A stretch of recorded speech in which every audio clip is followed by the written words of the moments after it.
અમુક દીકરીઓ 2 દી પીરતા પૂરે પછી તો આપણને ખબર ન પડે કે આ કઈ નાત છે. એ તમારા યુનિફોર્મને જાળવજો.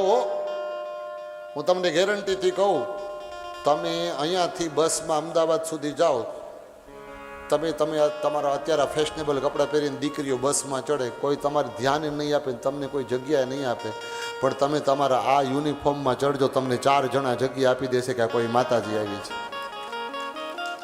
આ તમારો મહિમા. એરપોર્ટમાં તમે જાઓ, તમે આ યુનિફોર્મમાં જાઓ, તમને સિક્યુરિટી ચેક કરવાવાળા હશે ને આદરથી જોશે કે આ કોઈ ભારતીય માતા છે, આ નારી છે. અને જીન્સ પહેરીને જાજો, ફાટેલા લુગડા પહેરીને. હવે તો દીકરીઓ ફાટેલા લુગડા પહેરે. ફાટેલા લુગડાની ફેશન આવી લ્યો.